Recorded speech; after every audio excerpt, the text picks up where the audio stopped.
আপনারা খেলাধুলাই মহল্লার পোলাবানো খেলে কেমনে জানেন? স্প্রাইট দিয়া, পেপসি, কোকা-কোলা দেয়, কয়েক লিটার, চল 2 লিটার। না, এটা হবে না। এরকম জুয়া খেলবেন না, জুয়া খেলবেন না। খেলা জায়েজের কোনো সুরত আছে কিনা? 3টা শর্ত পাওয়া গেলে কিছু খেলা জায়েজ আছে। কয় শর্ত বলেন? এটা মনে রাখবেন সবাই। কয় শর্ত? 1 নাম্বার, শারীরিক উন্নতি সাধন। শারীরিক উন্নতি সাধন। 5-10 মিনিট, 15 মিনিট, 20 মিনিট ফুটবল খেললেন, শারীরিক উন্নতি সাধন। 2 নাম্বার, ইসলামী শরীয়তের কোনো বিধান লঙ্ঘন না হওয়া, সেটা করতে গিয়ে।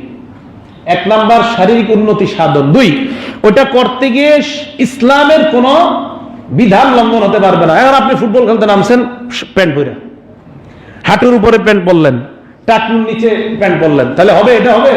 হবে না। ইসলামী শরীয়তের বিধান লঙ্ঘন হবে, এমন হওয়া যাবে না।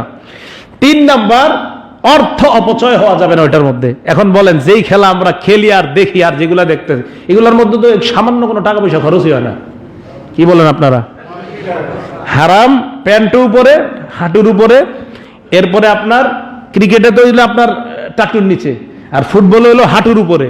তাহলে হাঁটুর উপরে আবার জুয়া, আবার অপচয়, অর্থ হাজারো কোটি কোটি টাকা অপচয়। তাহলে এটা কি হারাম না হালাল বলেন? হ্যাঁ, আপনার নিজের শারীরিক উন্নতির জন্য আপনার একটু মাঠে দৌড়াদৌড়ি করলেন, একটু জুয়া ছাড়া। আপনারা খেলাধুলাই মহল্লার পোলাবানো খেলে কেমনে জানেন? স্প্রাইট দিয়া, পেপসি, কোকা-কোলা দেয়, কয়েক লিটার, চল 2 লিটার। না, এটা হবে না। এরকম জুয়া খেলবেন না, জুয়া খেলবেন না। হ্যাঁ, কোন পুরস্কারের নিয়ম আছে কিনা এটা জানতে হলে আমার সাথে চুপি চুপি যোগাযোগ করবেন, একটা নিয়ম বলে দিব, বাকি এটা এখানে বলা যাবে না। কিন্তু এই যে কোকা-কোলা দেওয়া, পেপসি দেওয়া, এটা করবেন না। এটা জুয়া, এটা জুয়ার অন্তর্ভুক্ত। এটা ছাড়া এমনি আপনারা হারজিত হইতে পারে, কিন্তু আপনার এই যে জুয়া, কোক 1 লিটার 2 লিটার, এটা বলবেন না।